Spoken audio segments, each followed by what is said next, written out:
Bismillahirrahmanirrahim. Assalamualaikum warahmatullahi wabarakatuh. Kaifa halukum? How are you guys? Bagaimana kabar kalian, anak-anak dan keluarga di rumah?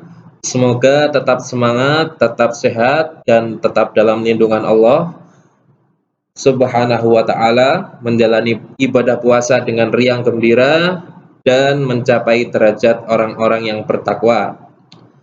Anak-anak sekalian, di sini pada kesempatan kali ini Pak Fikri akan memberikan materi untuk hari ke-18 Ramadan, yaitu tentang hukum puasa anak-anak. Bahasa Arabnya saumu sibyanin, puasanya anak-anak. Baik, langsung saja. Kita bertanya-tanya, apakah anak kecil wajib berpuasa? Kan dia belum balik, belum punya kemampuan. Bukankah puasa itu syaratnya harus balik dulu? Nah, dalam hal ini ada beberapa poin yang akan menjadi poin penting yang harus diperhatikan. Yang pertama, batas balik. Yang kedua, hukum latihan berpuasa. Ada atau tidak dalil yang menganjurkan anak-anak latihan berpuasa? Di zaman Nabi tentunya sudah ada anak-anak. Akan tetapi adakah contoh dari Nabi dan para sahabat yang mengindikasikan dianjurkannya latihan berpuasa bagi anak-anak? Batas balik. Menurut para ulama, terdapat beberapa tanda balik. Di antaranya yang pertama, mengalami al-ihtilam. Al-ihtilam itu mimpi basah bagi yang laki-laki. Kemudian mengalami haid atau datang bulan bagi yang perempuan. Kemudian tumbuhnya bulu pada bagian vital di tubuh. Jika tidak ditemui tanda-tanda di atas, maka usia 15 tahun menurut ukuran tahun Qamariyah dapat dijadikan patokan. Nah, ini adalah beberapa indikasi batas seorang anak itu sudah mencapai balik atau dewasa menurut pendapat para ulama. Nah, jika seorang anak telah mencapai batas balik, maka tentu dia wajib menjalankan ibadah puasa Ramadan. Latihan puasa. Jumhur atau mayoritas para ulama menyatakan bahwa anak-anak yang belum mencapai usia balik tidak wajib menjalankan ibadah puasa. Akan tetapi sebagian ulama salaf seperti Ibnu Sirin, Az-Zuhri, dan Imam Asy-Syafi'i menyatakan bahwa hukum melatih anak-anak untuk berpuasa adalah mustahab atau sunnah. Sebagian ulama madhab Syafi'i menambahkan bahwa anak-anak harus diajarkan berpuasa sebagaimana mereka diajarkan sholat. Maksudnya, ketika sampai usia 7 tahun mulai dilatih puasa. Dan pada usia 10 tahun boleh diberikan hukuman jika tidak menjalankan puasanya itu. Jadi seperti menjalankan kewajiban sholat kan, kalau usia 7 tahun mulai diajak ke masjid, dilatih, dibiasakan, diajari tata caranya. Kemudian ketika usia 10 tahun boleh diberikan hukuman, entah itu hukuman fisik atau hukuman yang lainnya jika tidak menjalankan ibadah puasa tersebut. Tentunya itu adalah sebuah bentuk dan proses pendidikan yang dipayungi oleh firman Allah Subhanahu wa taala, ya ayyuhalladzina amanu qu anfusakum wa ahlikum nar. Wahai orang-orang beriman, jagalah diri-diri kalian dan keluarga kalian dari siksa api neraka, dari ganasnya, dari pedihnya siksa api neraka. Nah, itu tugas kepala keluarga atau orang yang lebih tua dalam satu keluarga untuk mendidik anak-anak yang usianya masih beranjak dewasa untuk mulai menjalankan kewajiban-kewajiban di dalam agama Islam. Dalil-dalil. Di dalam kitab Sahih Al-Bukhari terdapat subbab berjudul puasa anak-anak atau saumu sibyanin. Jadi babnya adalah bab saum, tapi subbabnya adalah puasa anak-anak.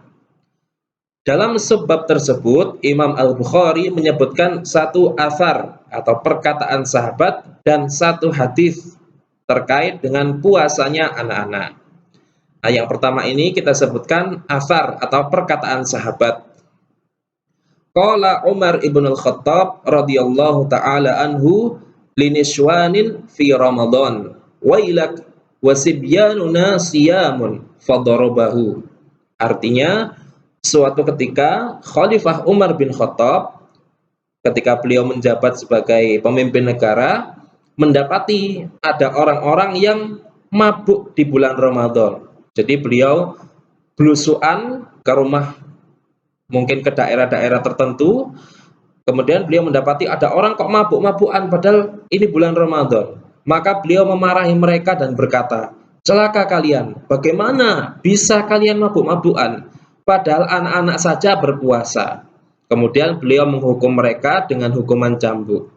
Nah, dari sini kita dapatkan satu konteks bahwasanya beliau mengatakan di saat itu sedangkan anak-anak saja berpuasa. Artinya di zaman Khalifah Umar itu anak-anak itu sudah menjalankan ibadah puasa, baik itu dilatih ataupun atas kemauan mereka sendiri. Padahal bisa jadi mereka anak-anak itu belum mencapai usia balik. Nah, ini satu isyarat bahwasanya anak-anak itu juga dianjurkan untuk latihan puasa, dan itu sudah terjadi sejak zaman dahulu, yaitu di masa Khalifah Umar bin Khattab. Di sini Pak Fikri akan memberikan pengayaan. Pengayaan ini informasi tambahan ya, tapi boleh dijadikan sebagai pengetahuan yang bermanfaat. Apa perbedaan asar dan hadis? Kan tadi di slide sebelumnya Pak Fikri menyebutkan ada asar, ada hadis. Menurut ulama ilmu hadis, ilmu mustalah hadis, asar adalah segala sesuatu yang berupa perkataan, perbuatan, dan pendapat yang disandarkan kepada sahabat Nabi dan tabi'in, pengikut sahabat Nabi. Adapun hadis adalah segala sesuatu yang berupa perkataan, perbuatan, ketetapan, pembiaran, atau sifat dan karakteristik yang disandarkan kepada Nabi Muhammad SAW. Jadi anak-anak ketika mungkin membaca artikel atau makalah atau mendengarkan video ceramah di YouTube, kalau ada yang menyebutkan ada sebuah asar, asar itu berarti perkataan atau perbuatan sahabat Nabi. Kalau hadis itu yang disandarkan kepada Nabi Muhammad Sallallahu Alaihi Wasallam. Ini berupa hadis. Anir Rubayyi binti Muawwidh qalat arsalan nabiyyu sallallahu alaihi wasallam ghadata Asyura ila qural ansar man asbaha muftiran falyutim baqiyata yaumih wa man asbaha shaiman falyasum.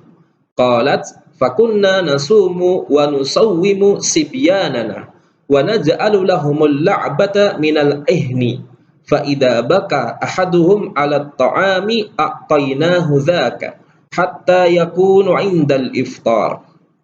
Dari Ar-Rubayyi binti Muawwidh, ia berkata, pada hari Asyura Nabi Muhammad SAW mengutus utusan ke kampung sahabat Ansor untuk menyampaikan pesan.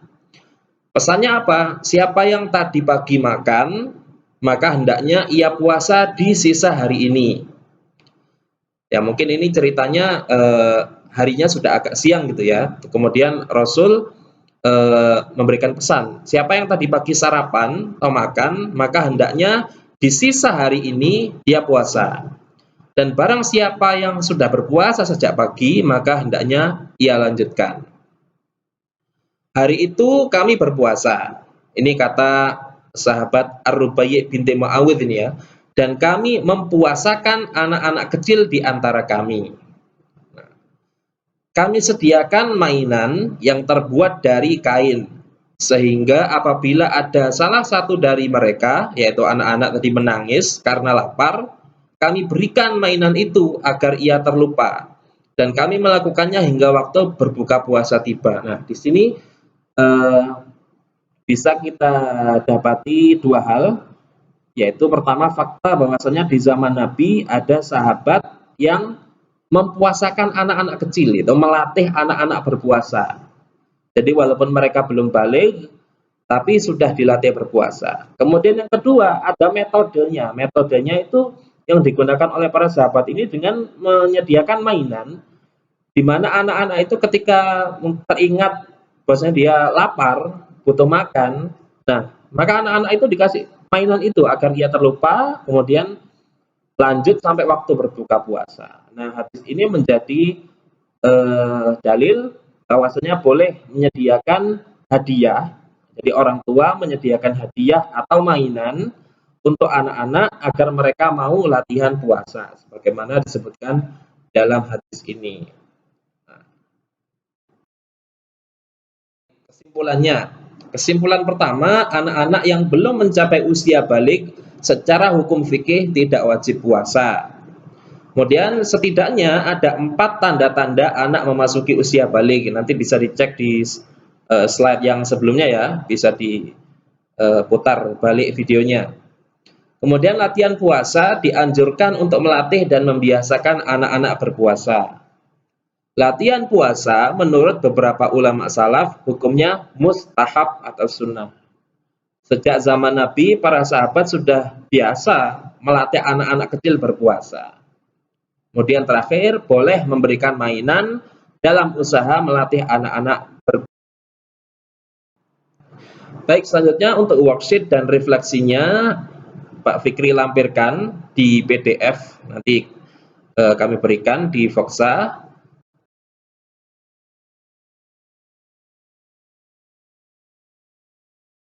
Ada kebenaran itu semata-mata dari Allah, jika ada kesalahan itu dari diri pribadi Pak Fikri sendiri, mohon maaf. Ihdinas siratal mustaqim, wabillahi taufik wal hidayah, wassalamualaikum warahmatullahi wabarakatuh. Good luck.